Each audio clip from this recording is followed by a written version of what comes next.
एक बार फिर आपका स्वागत है, अभिनंदन है आपके अपने YouTube channel Aryan institute Allahabad में। दोस्तों, जैसा कि आप जानते हैं, मैं आपके सेमेस्टर के दौरान मैंने आपसे कहा भी था कि भैया मैं आपके सेमेस्टर के दौरान आपके साथ रहूँगा। तो उसी की कड़ी में आज मैं आपका जो एजुकेशन सेकंड पेपर है, कहने का मतलब शिक्षण अधिगम का सिद्धांत, आज उसी का मैं प्रथम चैप्टर का श्री गणेशाय करने चल रहा हूँ।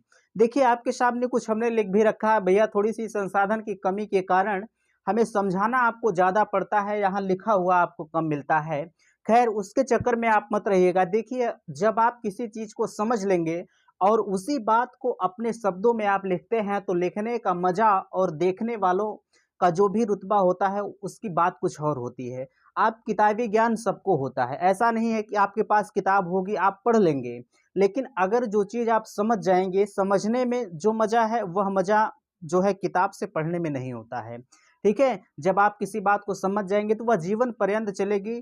ख़ैर, एक चीज़ आप जानिएगा कि रटी-रटाई चीज़ कभी आपके काम नहीं आती है। ऐसा नहीं है कि काम नहीं आती, आती है, लेकिन भूल जाती है। किसी बात को आप जब अच्छे से समझ ले जाएँगे, तो उसका मज़ा कुछ और होता है।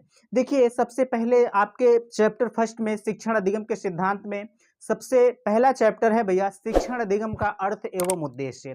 ठीक है? देखिए, मैं आपको उसी चीज़ को पढ़ाऊँगा जो आपके सेमेस्टर में जो आपके प्रथम सेमेस्टर का एग्ज़ाम होता है, उसके पॉइंट ऑफ व्यू से जो बहुत इम्पोर्टेंट होगा, उसी को मैं जो है पॉइंट बाय करते हुए आपको ले चलूँगा।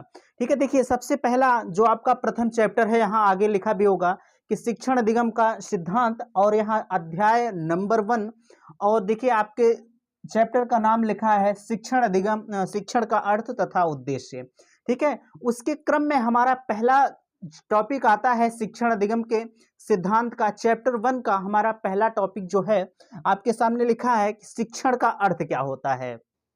जैसे अगर आप कहीं जाते हैं, आप प्रशिक्षण के दौरान जा रहे हैं, आपको यह भी पता है कि जो डीएलएड है आपका एक प्रशिक्षण है, 2 वर्षीय प्रशिक्षण कोर्स इसे हम बोलते हैं। तो इसमें पहला आता है कि भैया शिक्षण का अर्थ क्या होता है। आप प्रशिक्षण लेने गए और वहाँ आपसे पूछ लिया गया कि शिक्षण का अर्थ क्या होता है, तो कुछ लोग होते हैं जिसको नहीं पता है। जो एजुकेशन शब्द से जैसे जो बीए में अगर एजुकेशन वगैरह लिया होगा उसके लिए तो अच्छा है, लेकिन जो साइंस वर्ग के विद्यार्थी होते हैं उनके लिए थोड़ी-सी असुविधा होती है। तो अगर हम कहें आपसे कि शिक्षण का अर्थ क्या होता है, तो आप बताएँगे। हमने देखिए इसके पीछे लिखने का कुछ कारण है। क्यों? क्योंकि मैं सोचता हूँ कि लिखना मुझे कम पड़े। क्यों? होता क्या है कि जब मैं लिखूँगा तो आपको देखने में थोड़ा-सा अच्छा नहीं लगता है, और जब लिखा-लिखाया यहाँ मिलता है और समझाना रहता है तो ज़्यादा मज़ा आता है।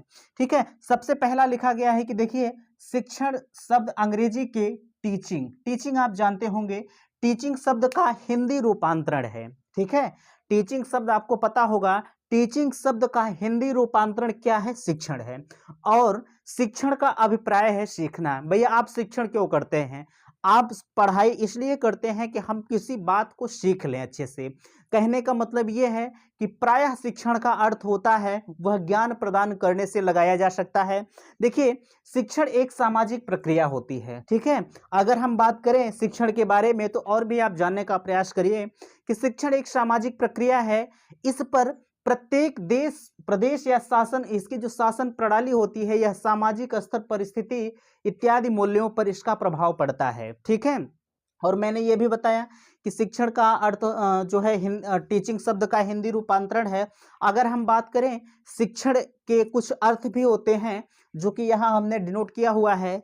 शिक्षण का अर्थ देखिए यहाँ इसके हम 2 अर्थ को लगा सकते हैं। कहने का मतलब है जैसे, अच्छा इसके पहले आप एक चीज़ ध्यान ध्यान देंगे, शिक्षण में कुछ पॉइंट होते हैं। जैसे अगर हम कहें शिक्षण के अंग जो होते हैं, जैसे हम यहाँ आपको पढ़ा रहे हैं, जैसे आपका क्लास होता है और उस क्लास में कुछ जो है इम्पोर्टेंट चीज़ें होती हैं। अगर हम बात करें उसमें से एक हमारा शिक्षण के अंग में एक शिक्षार्थी होता है, सॉरी एक शिक्षक होता है और एक शिक्षार्थी होता है और एक पाठ्यक्रम होता है। ठीक है? जैसे शिक्षक यहाँ आप दिखेंगे, जैसे पहला हुआ शिक्षक और शिक्षक, शिक्षार्थी, शिक्षार्थी और पाठ्यक्रम। ठीक? देखिए यह तीनों चीजें, शिक्षार्थी यहाँ होगा, यह तीनों चीजें आपके जो एजुकेशन शब्द है इसमें बहुत इम्पोर्टेंट चीज़ें होती हैं। बिना इसके हमारा जो शिक्षण शास्त्र होता है वह कभी पूर्ण नहीं होता है।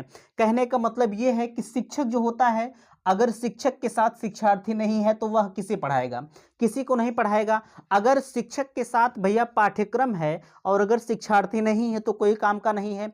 हाँ, अगर शिक्षक के साथ यह पाठ्यक्रम शिक्षार्थी है और पाठ्यक्रम नहीं है तो हम क्या बताएंगे? जैसे मान लीजिए मैं यहाँ आज आपको पढ़ाने का प्रयास कर रहा हूँ, अगर ये जो हमारा पाठ्यक्रम है, अगर यह मेरा पाठ्यक्रम नहीं होता तो हम आपको कैसे पढ़ाते? आपके रहने न रहने से कोई मतलब नहीं होता। तो वही मेरा कहने का मतलब यह है कि शिक्षण जो होता है, शिक्षण में यह 3 चीज़ें बहुत इंपॉर्टेंट रखती हैं। उसमें पहला हमारा है शिक्षक हो गया, और दूसरा हमारा है शिक्षार्थी, और तीसरा हमारा होता है पाठ्यक्रम। बिना इन तीनों के हमारा शिक्षण कभी पूर्ण नहीं होता है। और एक चीज़ आप जानिए, यह जो व्यक्ति होता है वह जीवन पर्यंत, ठीक है, जीवन पर्यंत कुछ न कुछ सीखता रहता है। आप कहीं गए, जैसे आप गए सब्जी लेने, वहाँ आप कुछ न कुछ सीखे, ठीक ना। आप कहीं भी अपने घर पर ही रहते हैं या कुछ भी काम करने चलते हैं तो ऐसा नहीं है कि बिना कुछ सीखे हम उसे कर लेते हैं, बिल्कुल नहीं। आप हर जगह किसी न किसी माध्यम से सीखते रहते हैं, ठीक है। इन्हीं सब को हम शिक्षण कह सकते हैं। आगे बात आती है भैया कि शिक्षण के अर्थ क्या होते हैं। तो शिक्षण के अर्थ में हमारा पहला है, इसे हम इरेज करते हैं। देखिए, इसमें हमारा पहला है शिक्षण। शिक्षण के अर्थ में हमारा पहला है, देखिए यहाँ लिखा गया है संकुचित अर्थ, और दूसरा हमारा है व्यापक अर्थ। अब बात आती है कि हम संकुचित अर्थ किसे कहेंगे और व्यापक अर्थ हम किसे कहेंगे, ठीक है। देखिए, शिक्षण का संकुचित अर्थ से हमारा तात्पर्य है विद्यालयी शिक्षा से, ठीक है। जो आपका विद्यालयी शिक्षा होता है वह शिक्षण के अर्थ के तहत हम संकुचित शिक्षण में उसे रख सकते हैं, ठीक है। जिसमें शिक्षक द्वारा विद्यार्थी को, जैसे इसका मतलब ये है कि विद्यालयी शिक्षा से तात्पर्य हमारा यह है कि शिक्षक द्वारा एक विद्यार्थी को निश्चित स्थान होता है और निश्चित वातावरण होता है, और एक विशिष्ट निश्चित स्थान, विशिष्ट वातावरण में रहकर, ठीक है, में रहकर, और हाँ एक चीज और, उसमें पाठ्यक्रम भी निर्धारित होता है, ठीक है। इन तीनों चीजों को एक दायरे में रखकर हम शिक्षण को प्राप्त करते हैं या शिक्षण को देते हैं। अच्छा, इसके तहत बात आती है प्राचीन समय में जो शिक्षण प्रणाली होती थी वह शिक्षक केंद्रित होती थी, ठीक है, शिक्षक केंद्रित होती। हम अभी बात कर रहे हैं संकुचित अर्थ का। जो इसकी शिक्षा जो है प्राचीन समय में जो शिक्षा होती थी, जैसे गुरुकुल वगैरह होते थे, उन सभी शिक्षा में जो शिक्षण होता था वह शिक्षक केंद्रित होता था। कौन सा? शिक्षक केंद्रित। कहने का मतलब ये है, शिक्षक केंद्रित का मतलब ये है कि भैया शिक्षक केंद्रित का कहने का मतलब ये है कि जैसे आज के समय में हम आपकी सारी भावनाओं को ध्यान में रखकर यहाँ टीचिंग करते हैं, ठीक है।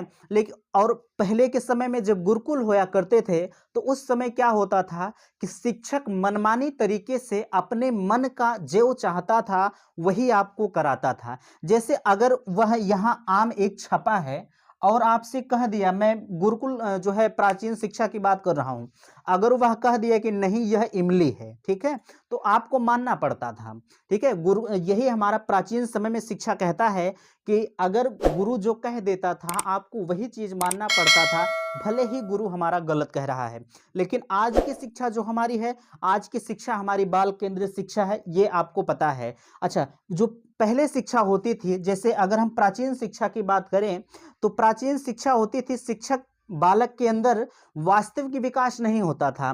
भैया जब हम किसी बात को आपके अंदर ठूस ठूस कर भर देंगे तो क्या हमारा वास्तविक विकास होगा? बिल्कुल नहीं होगा। और वहीं अगर किसी बात को आप सीख के जब करेंगे तो बिल्कुल हमारा वास्तविक विकास होगा। और जो पहले की शिक्षा होती थी उस समय बच्चों के अंदर एक जो है वास्तविक विकास नहीं होता था। और अगर आज की शिक्षा की हम बात करें तो आज की शिक्षा जो होती है हमारी बाल केंद्रित शिक्षा है। एनसीएफ हम 2005 हमारा कहता है कि हमें बालक को जो है एनसीएफ हमारा कहता है कि हमें जो भी शिक्षा देनी है एक बालक को केंद्र मानकर शिक्षा देनी है। बालक जिस तरह चाहेगा हमें उसी तरह से शिक्षा प्रदान करनी होगी, ठीक है।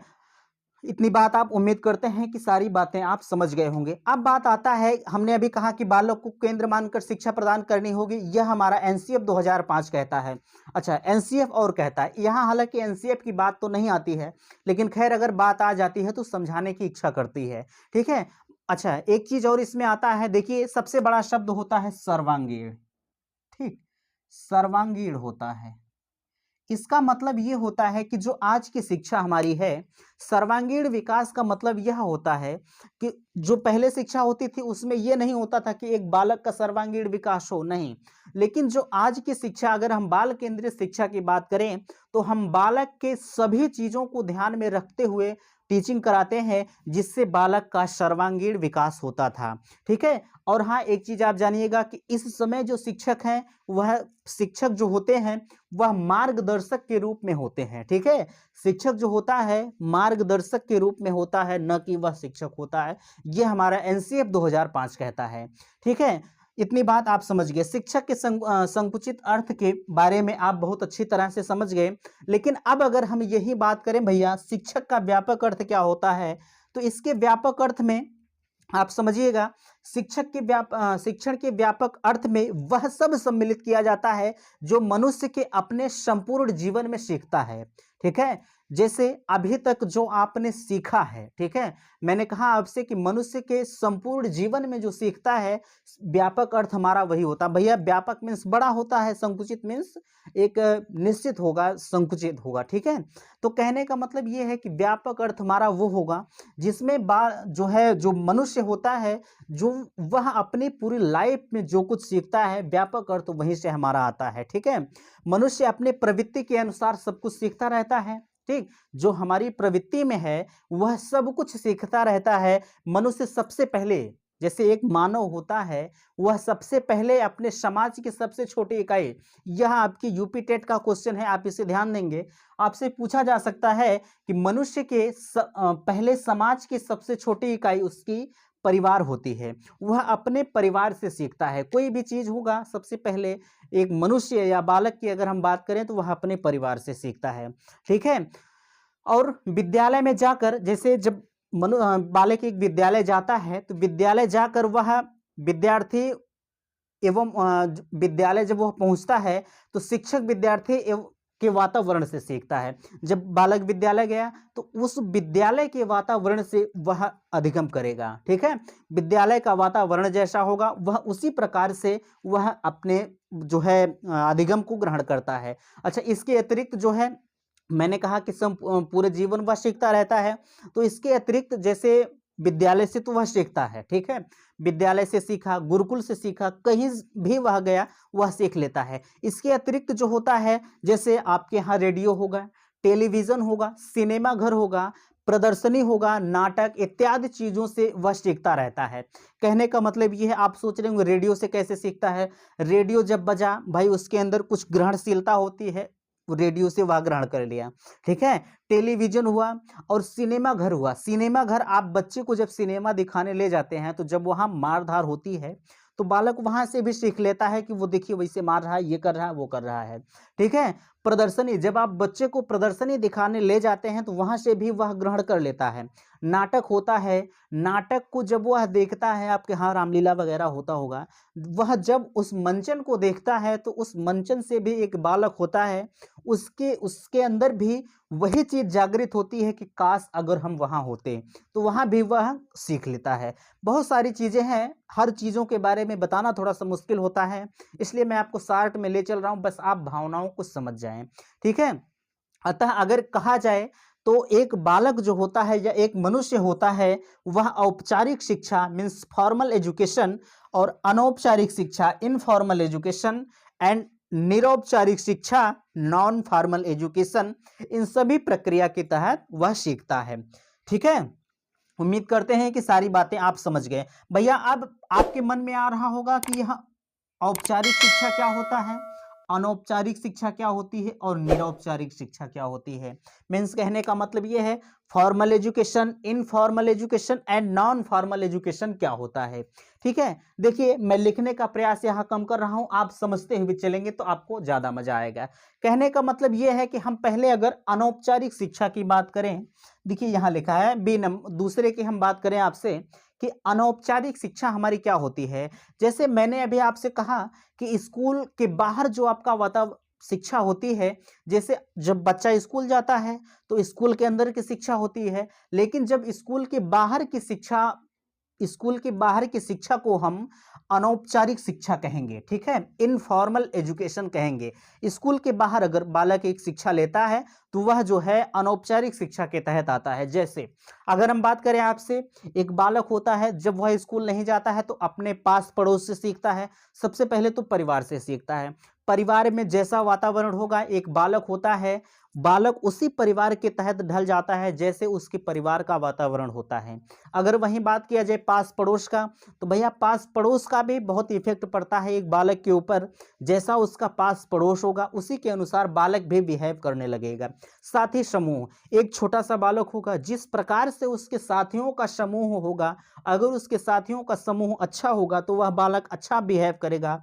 लेकिन अगर वही बालक का समूह जो होगा, जैसे बालक समूह में रहना ज़्यादा पसंद करता है, 4-6 बच्चों का समूह बन जाता है, तो जब उस समूह के बच्चे अच्छे होंगे तो जाहिर सी बात है कि एक बालक के अंदर जो भी भावनाएं आएंगी वह अच्छी तरह से जागृत होंगी। मीन्स कहने का मतलब ये है इनफॉर्मल एजुकेशन, कहने का मतलब ये है कि जो है बालक स्कूल के बाहर की शिक्षा को हम जो है इनफॉर्मल एजुकेशन, अनौपचारिक शिक्षा कहते हैं। इसका स्थान और वातावरण कुछ निश्चित नहीं होता है, सारी चीजें अनिश्चित होती हैं कि बालक कहाँ से अधिगम कर ले। ठीक है, उम्मीद करते हैं कि ये बातें आप समझ गए होंगे। अब बात आती है कि औपचारिक शिक्षा हम किसे कहेंगे। जैसे अगर हम बात करें जो है फॉर्मल एजुकेशन की, ठीक है, यह शिक्षा विद्यालय में दी जाती है। यह जो आपका औपचारिक शिक्षा होता है, फॉर्मल एजुकेशन होता है, यह शिक्षा भैया आपके विद्यालय में दी जाती है। ठीक है, विद्यालय में अगर यह शिक्षा दी जाती है तो विद्यालय का, मैंने आपको पहले भी बताया कि विद्यालय में अगर शिक्षा दी जा रही है तो उसमें एक निश्चित स्थान होगा। भैया जब आप विद्यालय जाते हैं तो ऐसा नहीं है कि विद्यालय से बाहर चले जाएंगे 5 किलोमीटर दूर आप वहां पढ़ने जाएंगे, बिल्कुल नहीं। आप जब विद्यालय जाएंगे तो उसका एक निश्चित समय होगा कि हमें 10 बजे जाना है, 4 बजे आना है, या 9 बजे जाना है, जो है 3 बजे आना है। जैसी आपके विद्यालय का जो है रूटीन होगा उसके तहत आपको चलना पड़ेगा। यानी उसका निश्चित स्थान होगा, पाठ्यक्रम भी निश्चित होगा, और कुछ जो है स्थान भी कुछ निश्चित होता है। ठीक है, सॉरी, इसमें जो है औपचारिक शिक्षा में अगर हम कहें, आपसे एक चीज भूल गया मैं। देखिए औपचारिक शिक्षा में जो होता है भैया, यह शिक्षा विद्यालय में दी जाती है। इसका निश्चित समय, पाठ्यक्रम कुछ निश्चित होता है। ठीक, ये सारी बातें जो है निश्चित होती हैं कि आपको किस वातावरण में कहाँ शिक्षा लेना है, कितने से कितने बजे तक जो है पढ़ना है। मीन्स कहने का मतलब ये है आप विद्यालय शिक्षा से बहुत बखूबी परिचित हैं। जब आप पढ़ने जाएंगे तो भी आपका वह औपचारिक शिक्षा के तहत आएगा। मीन्स अगर कहा जाए फॉर्मल एजुकेशन के तहत आएगा।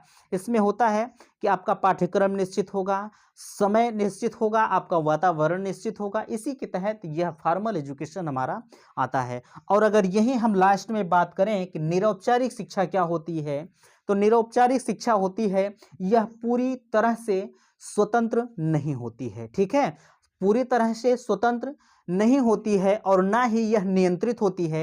इसके कुछ क्षेत्र नियंत्रित हो सकते हैं और कुछ अनियंत्रित भी हो सकते हैं। यानी कहने का मतलब यह है कि इन सभी का निचोड़ निरौपचारिक शिक्षा जो होती है, औपचारिक और अनौपचारिक के संग ही यह निरौपचारिक शिक्षा हमारी चलती है। उम्मीद करते हैं कि सारी बातें आपको समझ में आ रही होंगी।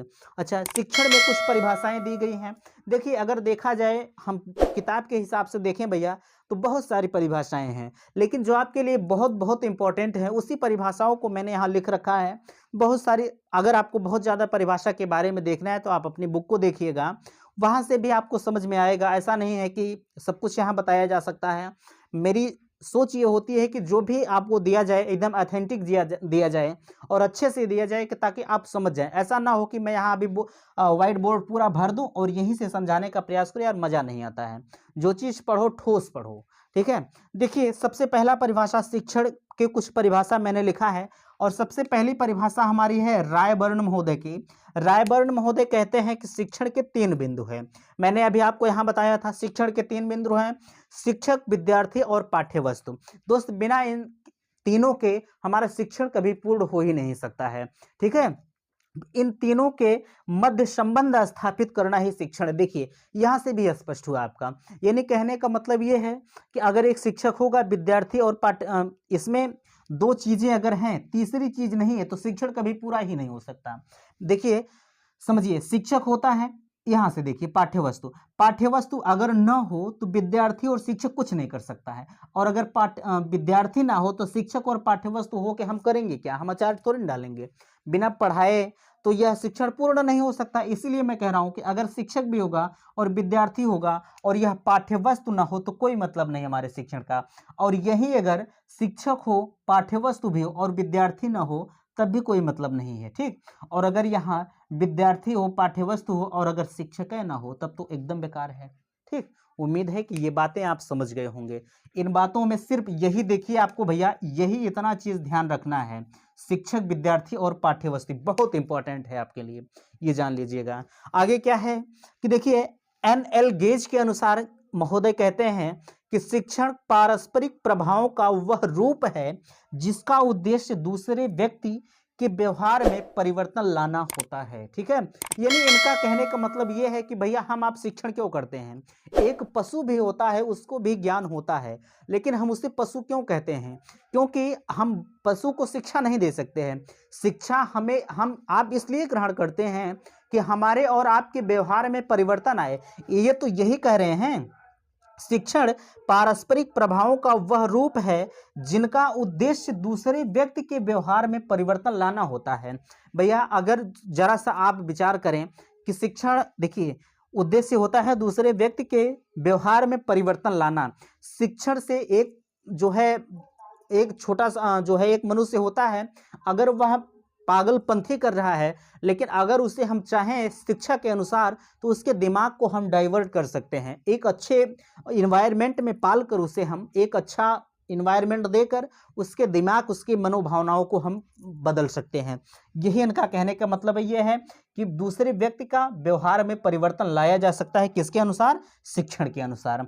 ठीक है, अब अगला हमारा है क्लार्क महोदय। क्लार्क महोदय कहते हैं कि शिक्षण वह क्रिया है जो शिक्षार्थी के व्यवहार में परिवर्तन लाने के लिए नियोजित तथा संचालित की जाती है। यानी इनका कहने का मतलब यह है कि शिक्षण हमारी वह प्रक्रिया है, हम शिक्षण के द्वारा, ठीक है, जैसे हम आप शिक्षण के द्वारा जो है किसी को भी एक अच्छे पर्यावरण में लाकर उसे हम अच्छी तरह से जो है उसे हम समझाने का प्रयास कर सकते हैं।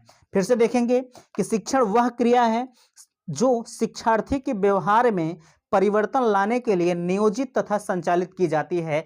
यानी कहने का मतलब ये है कि ये जो शिक्षण हम आप करते हैं, यह हम और अपने अंदर एक परिवर्तन लाने के लिए शिक्षण किया जाता है।